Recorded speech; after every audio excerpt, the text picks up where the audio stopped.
So this is the Genesis version of Tournament Fighters, which there are quite a few things about this game I enjoy. I have a lot of nostalgia for it.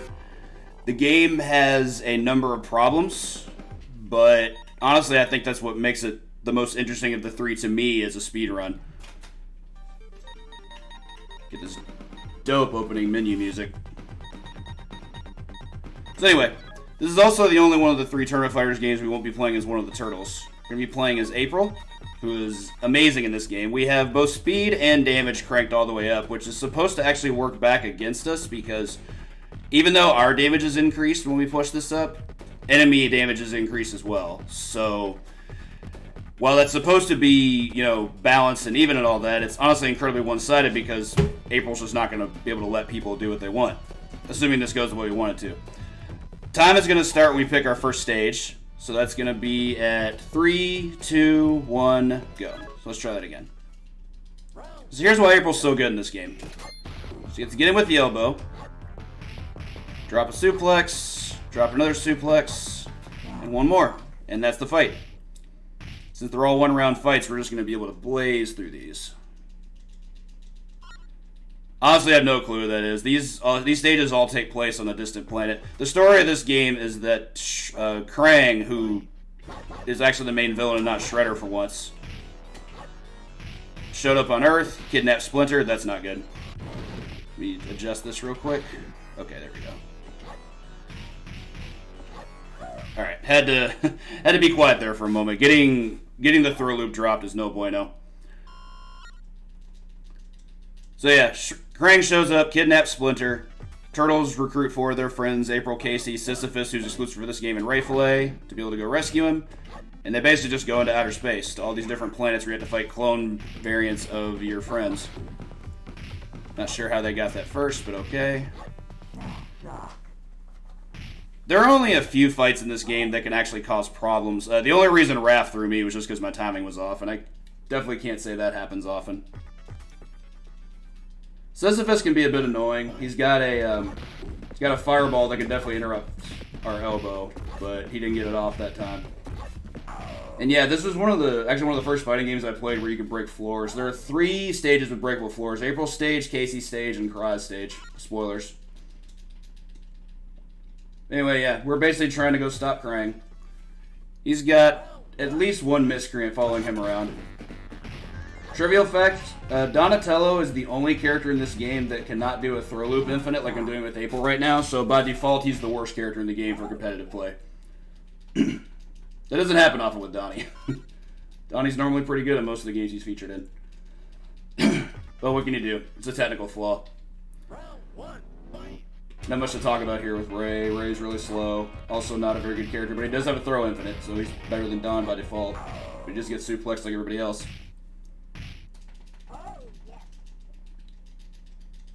April's outfit in this game is sick. Like, it's very, very clearly a Sega-inspired outfit. She basically straight up looks like Blaze Fielding with different colorization. Not too much difficulty for Mike. The only turtle that I've gotten actual problems with in the past is Raph, because his fireball can beat out, similar to Sisyphus, his fireball can beat out April's elbow, so it's kind of like, just gotta deal with it. Alright, on to who I think is the hardest character in the tower. Casey is a bit of a troll. He tends to block a lot, which is really bad for us. As you see there, he blocked a throw and got a ton of damage on us. We should be able to finish it from here. That's not good. Nice. Missed some timing and lost a round. Sick. Oh well, there's a reason that set continues on. Sometimes this happens. The timing window on getting those throws is really tight. If I'm going to lose it to somebody, I'm not surprised it's Casey. Try that again. Alright, there we go. Much better.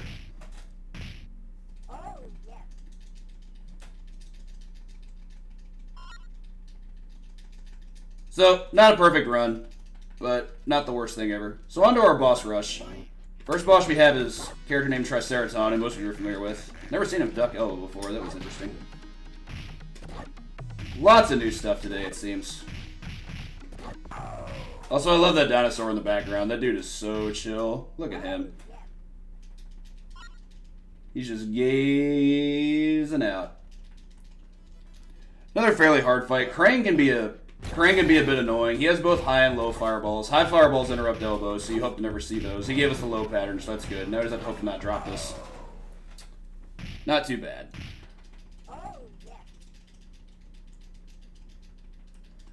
If Krang gets a counter throw on you, it's pretty bad, because then he just puts you in a position where you can just start throwing fireballs again, and yada yada yada. So for our actual final boss, Karai, we want to make sure she can jump in so we can anti-air her. Otherwise, this really can't go well because she blocks a lot.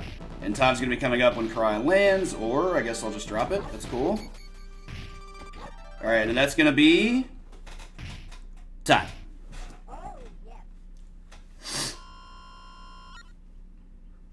Big whiff on that next to last throw, but hey.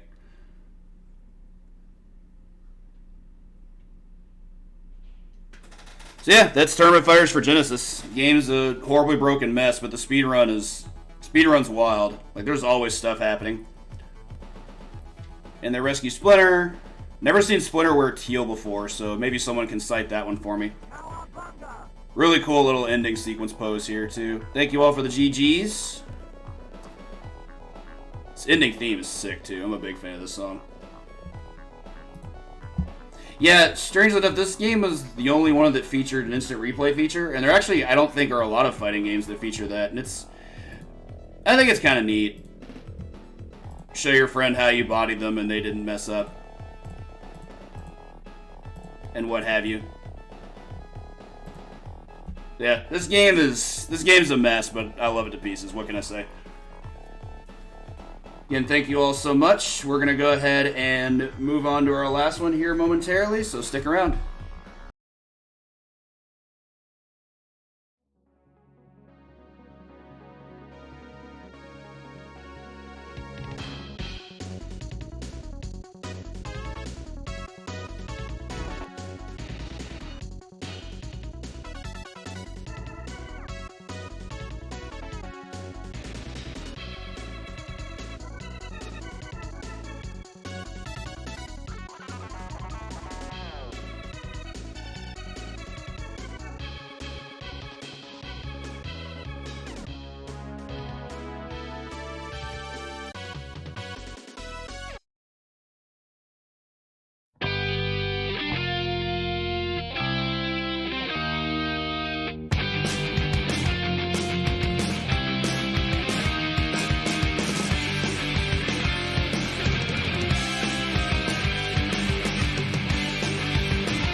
Sorry about the screen, had it on pause. Welcome back, everybody. Real talk, I never watched this intro until I started setting up for this game today. This intro is actually really, really cool. The music's dope. The cinematics are really neat.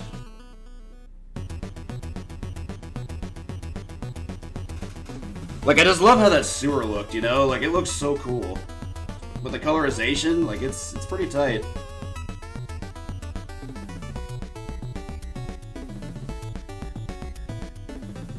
Ooh, the TMNT movie cassette. That's pretty hot.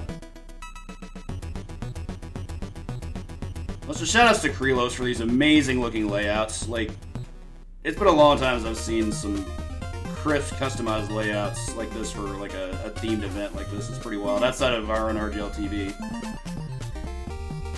I also didn't know where this music in Rescue Palooza came from until I saw this intro, so this is neat.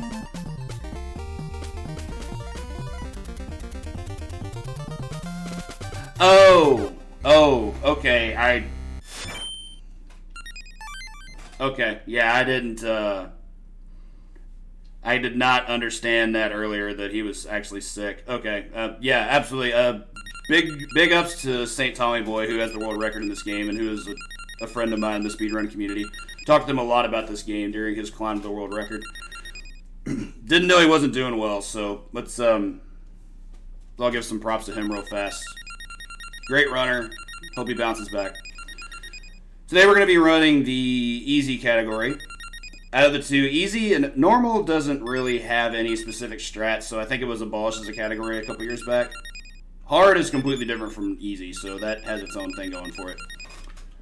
Turbo speed is necessary if we're going to be going as fast as we are, and then putting on infinite timer means it doesn't count down the timer at the end, which is actually good for us, so that saves us frames.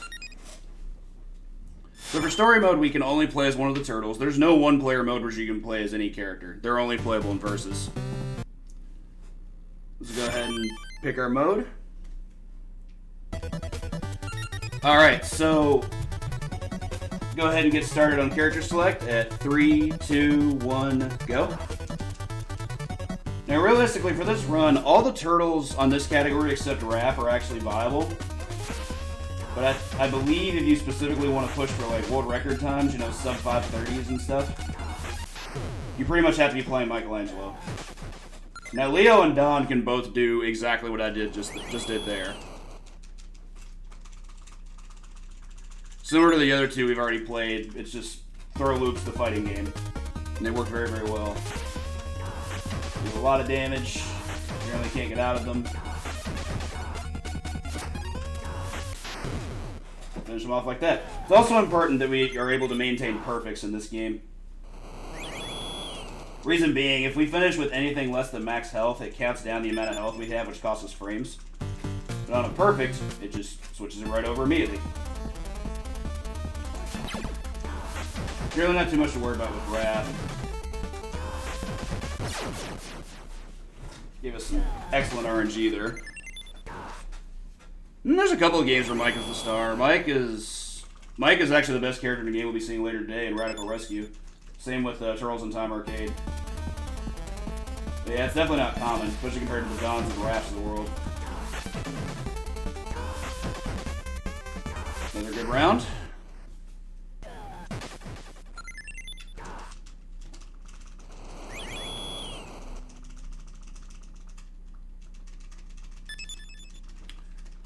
So here's where you can really lose a lot of time. Donatello is the biggest troll in the tower. Because there's a move he can start the round with where it basically just dive bombs himself onto you. And not only will that beat out that flying kick that you do, but since it does damage, that costs you time at the end of the round, and he gets away from you, which costs you time to be able to try to get back in. Not optimal. Really, really good patterns there. Kind of scared, actually. We gave us a low kick, so we lost some health. Don's low kick is quite disruptive, so we did lose some health there. And here's where we lose time. So you can see health counts all the way down, frame at a time, and there we have it. So here we have why Michelangelo is the best character. Mike has the kangaroo kick as a special move. Missed up the first input, so we're going to lose a small amount of time. But Mike can essentially get 2 hits on each of these walls during the bonus stage. And that's very significant compared to what other characters can do. Like, Leo and Don can't do this. Didn't want that to happen. Alright, finished with 18 in-game seconds. That's, I think, about the best I've ever seen. That was still not good. There are better. As in, like, there are faster 18s, but I'll still take that. We started off so awkwardly. On to our non-turtle characters. Casey's an interesting fight because he has an interesting moveset, but he also has significantly low health. Like, you kill him in 3 loops. He's the only character you can do that to. So he's very much the glass cannon style of character in this game.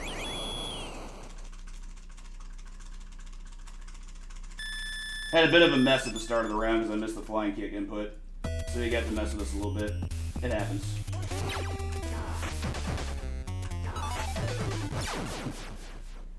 Nice. I think my best round ever against Casey was with 57 left, which was felt not real. Believe it or not, once upon a time in the early days of Speedrun, Leo used to be the optimal character for this run because he had the best shredder fight, but then a new shredder fight was discovered and he suddenly wasn't needed anymore. So Hothead can be a bit annoying. He generally doesn't get out of the throw loop, which is good, but he has a lot of health, so we have to cycle this throw loop quite a bit. So it's the longest fight in the game because of that. He's just a big tank. I think it takes anywhere from 6 to 7 cycles of the loop to be able to put him down. Didn't quite time that out very well.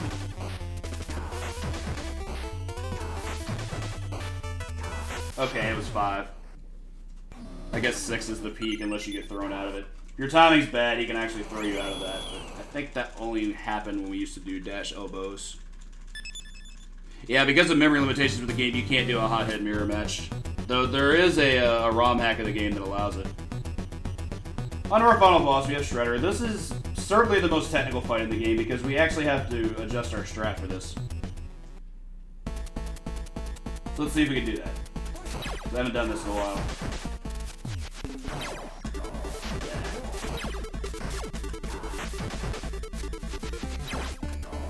Unfortunate. Okay, so what you're supposed to do is, on his wake up, you walk up to him and have him do the 100 hand slap move, jump over him, and then you're supposed to be able to do flying kick and the throw from there. But I don't know if I had bad timing or if he just wasn't having it. But we'll go ahead and call, make sure time is ready to go at the end of this round. It's on the very last hit on Shredder. So be ready on that. Don't take long. There we go. Now we're good. And time.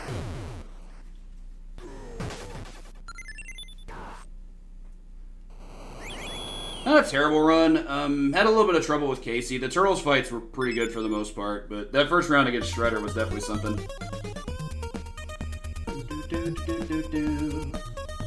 Zindy music is pretty cool. Plus, like, the visual of the Turtles telling Shredder, it's like, you did a bad, bad thing, you bad man. It's just very funny to me for whatever reason. I do love that they went with Shredder's movie look, though. I thought that was really cool. Like the holes in the metal mask and stuff. Anyway, yeah, thank you all so much for the GGs, and swift recovery as well to St. Tommy Boy, the world record holder of this game. Good dude. Very much endorse everything he does. And up next, we've got a TMNT NES, quote, Hexhibition, end quote, from the always amazing Josie Kondamu. The, I won't say the founder, but definitely the proprietor of Josie Skip for TMNT Arcade, which you all saw a little bit earlier from Mr. Clean. Anyway, I'll be seeing you all a little bit after that with Radical Rescue, so in the meantime, take care.